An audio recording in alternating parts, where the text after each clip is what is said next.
বাজানরা আমারে বলে ফেলছে, আল্লাহ সাক্ষী আমারে বলতেছে, হুজুর এইটা কেমন হলো? বিশ্বনবী এতবার একজন চরিত্রের অধিকারী, ওনার চরিত্রে আমরা চরিত্রবান হব, তাহলে আমরা যদি এখন 6 বছরের মেয়ের বিয়ে করতে যাই, এটা কেমন হলো ওনার?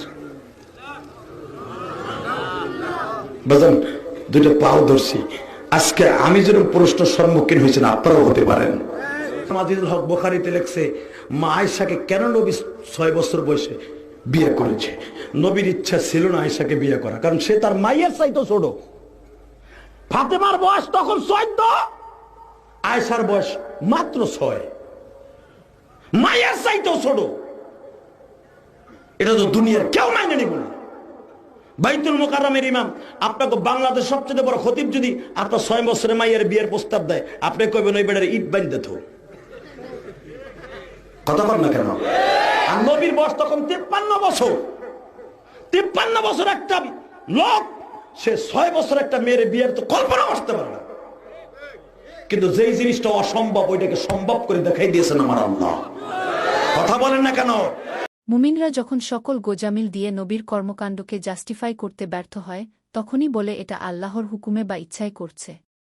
নবীর কোনো ইচ্ছে ছিল না। এখন আসুন আমরা দেখি নবীর ইচ্ছে কি আসলেই ছিল না। বিশ্বনবী বললেন, উরিতুকি ফিল মানামি সালাসা লায়াল। আয়েশা, বিয়ের আগে তোরে কিন্তু আমি 3 বার স্বপ্নে দেখছিলাম। সুবহানাল্লাহ কইবেন না? সুবহানাল্লাহ। বড্ড খুশি হয়ে গেলেন আয়েশা। এরপরে বললেন, 3 বার স্বপ্ন দেখার পরে তোমার ব্যাপারে মনের মধ্যে কেমন কেমন যেন ভালো লাগে। তারপরে একটা ছোট্ট কাগজের মধ্যে, জান্নাতি কাগজ, রেশমি কাপড়ের মধ্যে তোমার চেহারাটা এনে জিব্রাইল বললেন, দেখেন নবী কেমন লাগে। আমি কইলাম, ভালো লাগে। কার মেয়ে? আপনার বন্ধু আবু বকরের মেয়ে। বিয়ে করবেন নাকি? বিশ্বনবী বললেন, ও জিব্রাইল, তুমি যদি ঘটক হও, আল্লাহ যদি হয় কাজী, আমি মুহাম্মদ বিয়েতে রাজি। সুবহানাল্লাহ। সুবহানাল্লাহ পড়েন। সুবহানাল্লাহ। বিয়ে হয়ে গেল। আসলে মানুষকে যখন মিথ্যার আশ্রয় নিতে হয় বা কোনো অপকর্মকে ঢাকতে হয়, তখন মানুষ ভিন্ন ভিন্ন কথা বলে। নবী বন্ধুর মেয়ে শিশু আয়েশাকে 3 বার স্বপ্নে দেখেছিলেন, আর মানুষ সেটাই স্বপ্নে দেখে যেটা সম্পর্কে বা যেমনটা সে ভাবে। এরপর বাকিটা আশা করি বুঝে নিবেন।